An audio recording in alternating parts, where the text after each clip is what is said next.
Um, well, the views that follow are my own. Some people know me as a policy analyst with decades of experience in international affairs. Some know me as the Orleans sinkhole survivor. Some know me as a member of a local green space and land use citizens association. But most people don't know that I have loved science and technology since childhood, and it runs in my family. I'm actually a science journalist by profession, and I understand quite well the issues that we are dealing with here. I actually researched extensively and wrote about the Peruvian nuclear program and faced some censorship. When I migrated to Canada, I never thought I'd be facing this kind of mess. I come here as a private citizen, a husband and a parent, deeply concerned over the way the business of radioactive substances is being handled. For starters, I suspect everyone here agrees that we have a very serious radioactive waste problem and that it needs to be addressed with a level of urgency. But that doesn't mean anything goes. These substances are worse than asbestos, much worse than asbestos, far more insidious, causing tumors and cancer even without inhaling it, lethal and crippling for thousands of years. A quick, dirty fix in exchange for lots of money and side benefits for a private undertaker is not a solution. In fact, it's an unacceptable abdication of responsibility and of the regulation and the government's duty of care.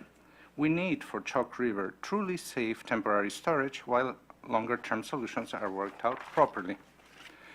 The long-term solution, alas not a permanent one, as we know there really isn't one that we know of, probably involves careful decommission, not demolition, and well-thought storage facilities deep in stable bedrock, far from populated centers and far from any body of water.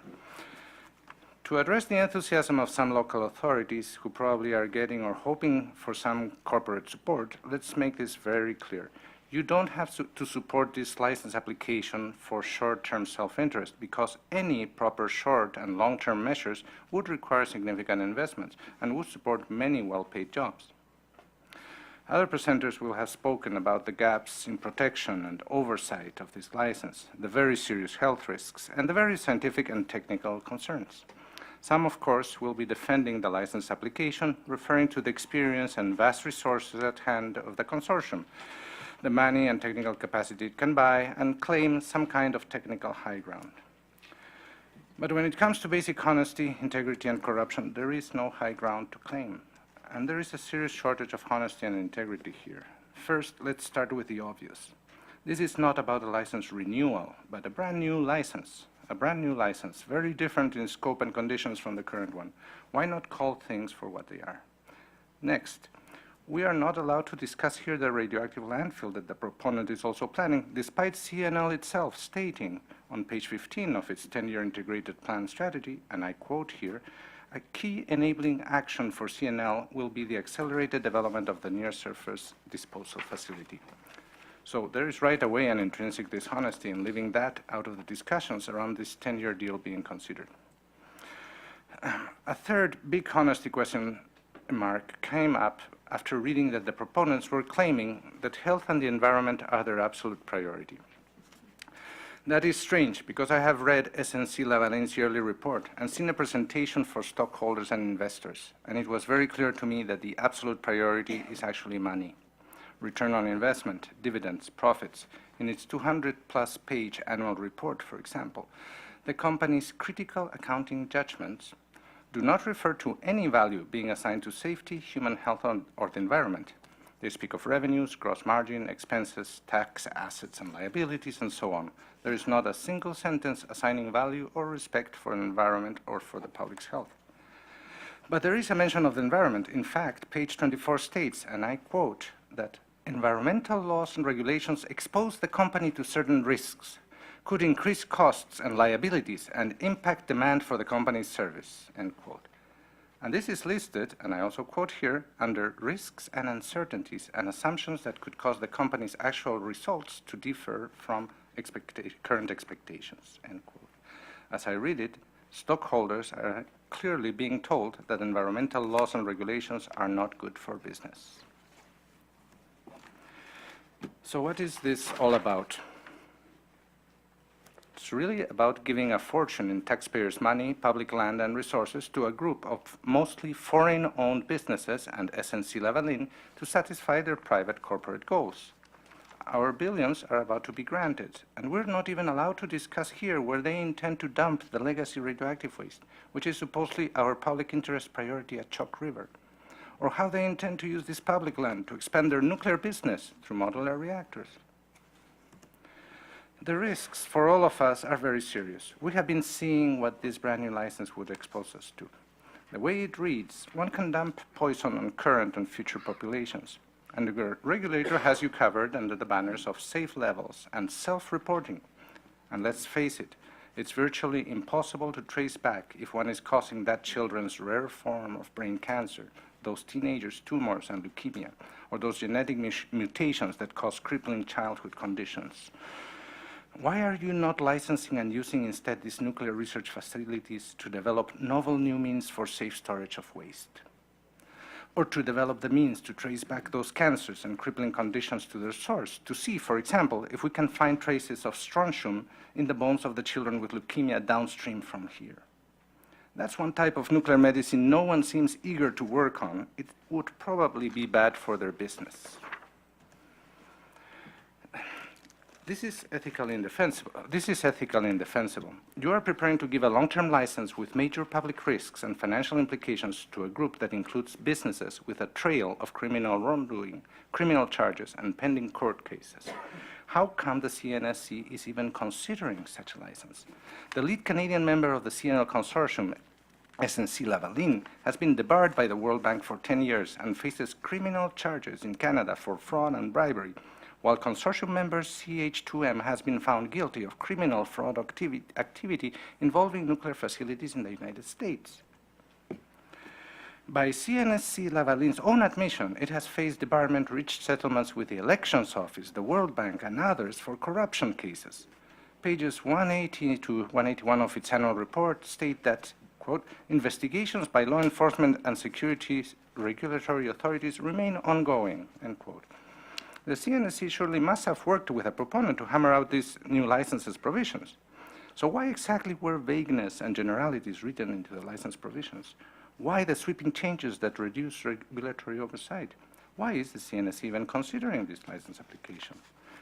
SNC-Lavalin's annual report adds that the federal government's integrity regime can cause a supplier to be deemed ineligible to carry on business with the federal government for a broad range of offenses under the Criminal Code, the Competition Act, and the Corruption of Foreign Public Officials Act, among others. Some of the offenses qualifying for ineligibility include bribery and fraud. As I read it on the Federal Integrity Regime website, SNC-Lavalin is an ineligible company currently allowed to continue in existing government contracts only thanks to a special administrative agreement signed with the Harper government. Besides its corruption troubles overseas, SNC-Lavalin happens to be facing criminal charges of bribery and fraud in Canada set for court later this year. And yet, you are moving now to approve a 10-year license and then finalize the radioactive landfill deal. By the integrity regime's own explanation, that special administrative agreement may be immediately terminated by default if it is deemed ineligible again, say something like being found guilty in those upcoming cases. And as I read it, the federal integrity regime takes into account foreign convictions. So if I'm not mistaken, this actually makes CH2M outright ineligible. There clearly is only one ethical course of action: reject the application in question. As per the integrity regime special agreement that allows continuation of an existing contract, extend the current license for a limited time only and focus on responsible cleanup, while other options are opened up for greater discussion and scrutiny. We need a proper cleanup at Chalk River, one that is done properly, led openly, with public agreement and by reliable, trustworthy entities. We do not need to subsidize some questionable corporation's nuclear business, much less at the expense of increased public risk and with the creation of more nuclear waste. In other words, clean up Chalk River, do not deregulate, work things openly and respecting the public interest, not corporate interests, and keep nuclear waste as far away as possible from profiteering and corruption. So please stop this madness. Don't deal with crooks. Deal with the Chalk River mess responsibly. Thank you. Thank you. I don't want to bite. Any question? We have to bite, eh? I have to bite. Go ahead. Just a short question. We've had 2 days of discussion. A large part of that dealt with the license condition handbook and how it's been translated to a different matrix, with the assertion from our regulatory staff that the provisions in the original license, which were prose, have been turned into reference to standard documents to reduce the amount of prose to reference those documents. We've had discussions about the monetary and business structure of CNL relative to any excess revenues beyond their contract go back to the taxpayers of Canada.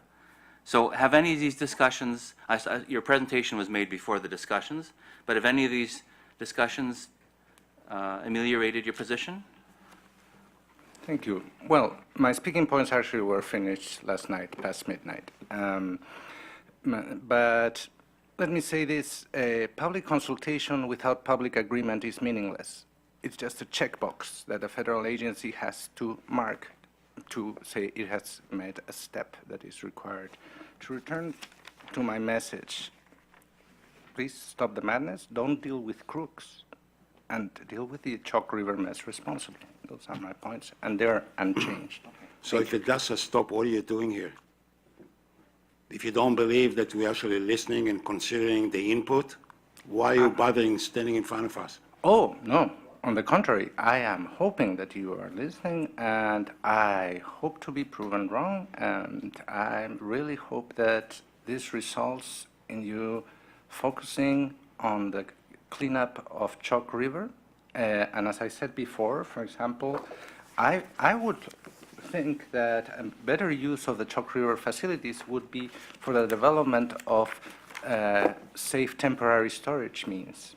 For example, a nuclear medicine effort should go at tracing, for example, where the pollution goes and how it is affecting people actually, because I don't think anyone is doing that. So yeah, I'm actually hoping that you do take action. You have a reputation for being a man of action. I have friends who worked with you while you were in Industry Canada before, for example. So yeah, I am actually hoping that this results in something, that this license application is stopped and an extension is given while other options are really worked on and done. So Okay. yeah, thank you. Thank you. Okay, thank you. Thank you very much. We will.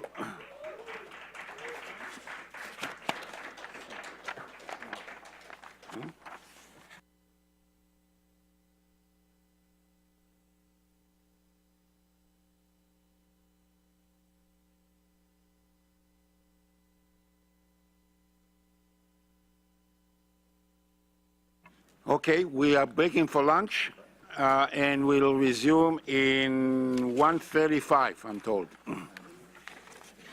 45 minutes. 45 minutes.